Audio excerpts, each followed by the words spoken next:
Hallo maatjies, ek hoop dit gaan baie goed. Eendag lank gelede, waar die geelhak en die blouhak groei, waar die swarthak gryp na jou enkels, waar die pyjamadonkies die kweekgras kort hou en die kameelperde pesel aan die soetdorings, waar die rooi spruit en die draaispruit kabbel oor die klippe. In die skaduwee van die Kransberge was daar twee maatjies genaamd Dirk en Frik, en hulle was lief vir boomklim, en hulle was lief vir fietsry, en hulle was lief vir kleilat, en vir al die avonture wat mens kan hê aan die bosveld. En af en toe moes hulle skool toe gaan, maar hulle het hulle bes gegee. En die oggend in die koshuis trek Frik vinnig aan, en hy voel hier so sy hemp span so 'n bietjie, dit sit 'n bietjie styf. Hy het verlede jaar, het hy maar hierdie hemp gekry by die klerebank, en hy dink hy sal weer 'n draai moet gaan maak tydens pouse. Maar dit is nie nou tyd vir dit nie, hy moet vinnig hardloop om te kom by die wiskunde klas, want die wiskunde juffrou is verskriklik kwaai. Juffrou Hedwig Irmgard von Ribbentrop, baie kwaai tannie, gebore in Duitsland, en sy dra ook, en sy is geweldig trots daarop, dat sy Duits is, sy trek, soos wat die Duitse vlag is, so sy het 'n swart serpie en 'n rooi blouse en 'n geel broek aan. Die Duitse vlag is veronderstel om swart, rooi en dan goud te wees, maar sy kan nou nie 'n goue broek dra nie, jy weet, maar sy doen wat sy kan, maar sy is 'n tannie wat baie kwaai. As daar ooit gepraat word in die klas, dan kan jy seker wees, jy sal net hierdie klink hoor, soos daar 'n bos sleutels in jou rigting kom. Sy sal onmiddellik net 'n bos sleutels slinger so in die rigting, van waar sy gehoor het 'n kind raas, dan moet jy maar koes, en almal wat agter hom is, moet maar koes. Want die tannie het waterpolo gespeel vir die Oos-Duitse waterpolo span, die Oos-Duitslandse Olimpiese waterpolo span, so sy het 'n skrikwekkende gooi arm in haar, links of regs, maak nie saak nie. So, jy trap in jou spoor in haar klas. Die ander ding wat nodig is om te doen in haar klas, is jy maak seker jou potlood is skerp voordat jy aankom, want sy is baie sensitief op klank, en die grits van 'n potlood wat skerp gemaak word, irriteer vir haar verskriklik, so sy dring daarop aan dat al die kinders moet voorbereid wees. Sy sê sy berei voor vir die klas, vir die les, hulle moet ook voorberei, hulle potlode moet skerp wees, voordat hulle daar aankom. Sjoe. Dis net in stande. Ek dink persoonlik dat as die tannie se bolla nie heeltemal so styf was nie, dan sou haar oë nie so groot gewees het nie, en die son sou haar nie soveel geplaat nie, en dan sou sy nie nodig gehad het om die groot, donker bril te gedra het nie, kon sy moontlik 'n bietjie kalmer gewees het, maar sy geweldig opgewerk, ons juffrou Hedwig Irmgard von Ribbentrop.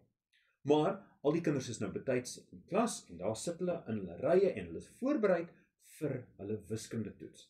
Die wiskundetoets vandag is waar hulle 'n sirkel moes teken met hulle passer. Hulle het nou net begin om te werk met 'n passer, en van hoe werk sirkels, en al die, en dit is nou tyd vir die, en sy roep vir Frik om vorentoe te stap.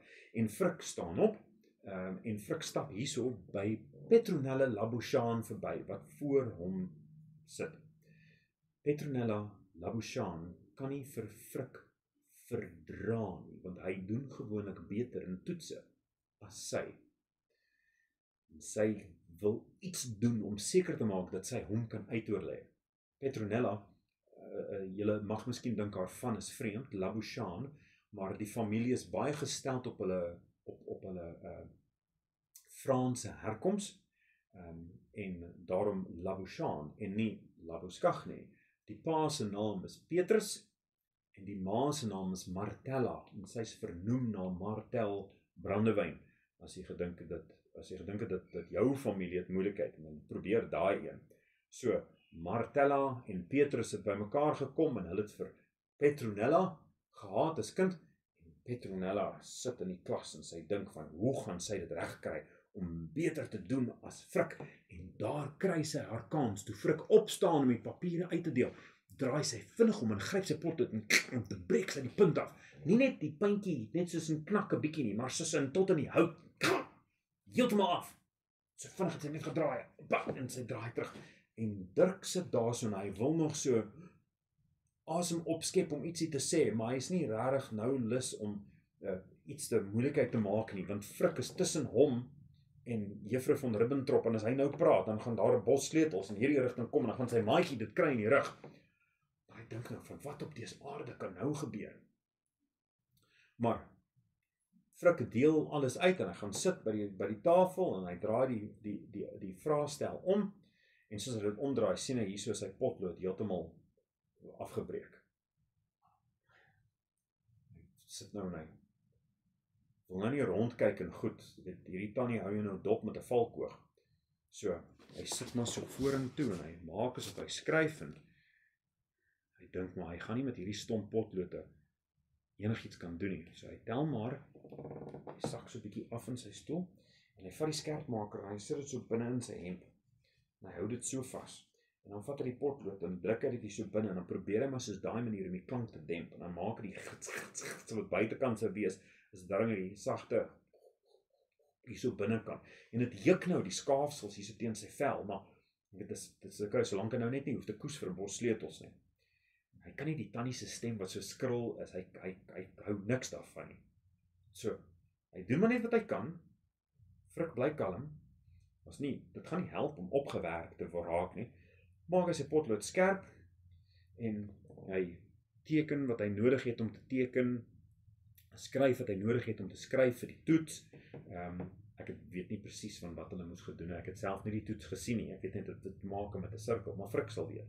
Maar hy weet nie net wat hy geskryf het nie. Hy weet so goed dat hy sommer trots op die werk. En juffrou van Ribbentrop kom en sy neem al die vraestelle in en sy gaan sit en sy begin om hierdie te merk. Maar dit is sommer 'n kort toetsie. Dit is so vinnig, dan merk sy daar en sy roep die kinders om die vraestelle te kom haal by haar en dan gaan sit hulle en sê so goed, julle kan nou julle punte uitroep vir my. Toe moes die kinders daar so gesê het. Voor al die kinders, dis net vir haar om dit makliker te maak, dat sy hoef nie te kyk wat sê dit hier en skryf daar, kyk hier en skryf daar. Hulle kan my net roep en dan skryf sy alles neer van wat op die lys is. Dit is 'n bietjie vernederend om nou daar te kan sê van wat is jou punt as jy nou nie 'n goeie een gekry het nie, maar juffrou van Ribbentrop voel nou vere vir dit. Let sy maak sy die kinders sommer so skaam kry. En sy sê maar net as hulle iemand 'n klagte het oor dit, sê sy, die kinders moet maar net beter doen. Dit spoor vir hulle aan om harder te werk. Verstaan jy dan nie? Goeie. Baie kwaai tannie, baie moeilik. Soos ek sê, sy moet net haar bolla 'n bietjie losser maak. Dit gaan nie so opgeskroef wees nie. Maar ongeag, hier sê Petronella met groot genoegdoening 9 uit 10, juffrou. En sy reageer nie enigstens nie daar. Sy sê van Heerden en hy sê 10, juffrou, en gaan aan. Daar is Petronella sommer boos. Sy moet nou 'n plan maak, maar voordat sy haar passer kan vat en agterin sommer in Frik se been indruk soos wat sy wou gedoen het. Sy's baie slegte hiermee. Toe lui die klok en almal verdaag vir pouse. En Frik gebruik sy kans om gou af te gaan om 'n ander hemp te kry, want wagtig waar, hierdie ander een wat so sit met die knope wat so in aangeval, nou is hy vol van hierdie jukkerigheid. Hy gaan in 'n geval hierdie hemp nou uittrek. En hy gaan na tannie Sila van Loggerenberg. Dit is tannie Heila van Loggerenberg wat die matrone is, soos 'n mamma. Tannie Sila by die klerebank en sy sê daar so, nee, goed my kind, geen probleem, ek skryf jou op vir nog eentjie. Daar sy enige skenking daarvoor word waardeer, maar ek ken jou omstandighede. 'n kleine Frik man, jy's sterkte vir jou. En sy weet, die man het dit nie breed nie.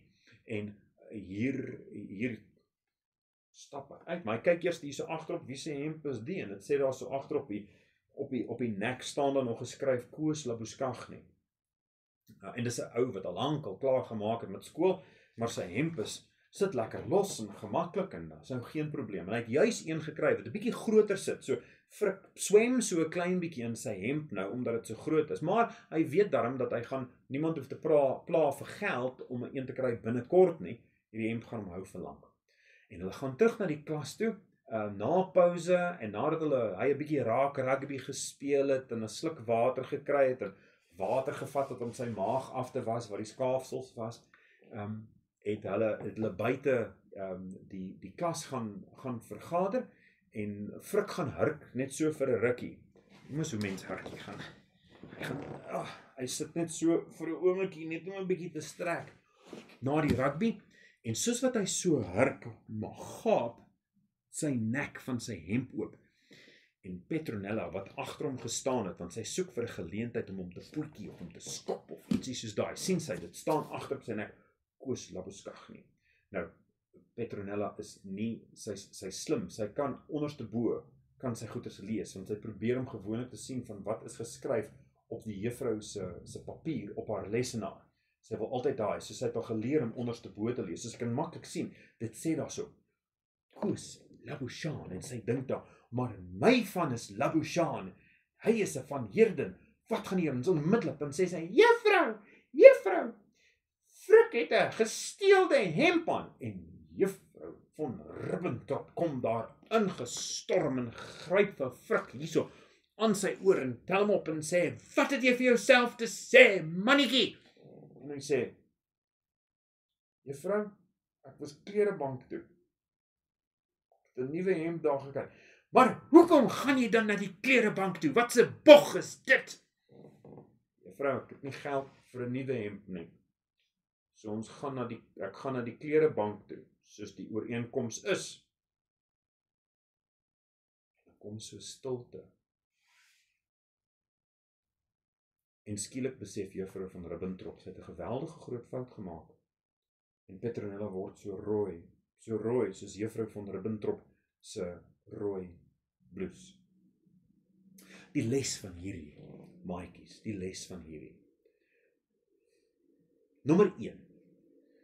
Vind mooi uit van wat aan die gang is, voordat jy betrokke raak met ietsie. Dis punt 1. En punt 2. Hoef nie so afgunstig te wees op 'n ander maatjie nie. Elkeen het maar sy plek in die lewe. So kom ons hou die oog op wat ons moet doen. As iemand anders baie goed doen, wonderlik vir hom. Laat ek net doen wat ek kan doen. Kom ons bid saam. Liewe Here, daar's so baie dinge wat ons aandag kan aftrek. Mag ons asseblief ons oog hou op ons eie werk. Kom ons doen ons werk en ons bekommer ons nie, ons bemoei onsself nie met ander mense se sake nie. Bewaar asseblief, liewe Here, al die liewe maatjies wat hierna luister, van die ander maatjies wat kwaai en knorrig is, en mag hulle nooit 'n juffrou ontmoet wat hulle wil gooi met sleutels nie. In Jesus naam, amen. Dankie maatjies, mooi bly.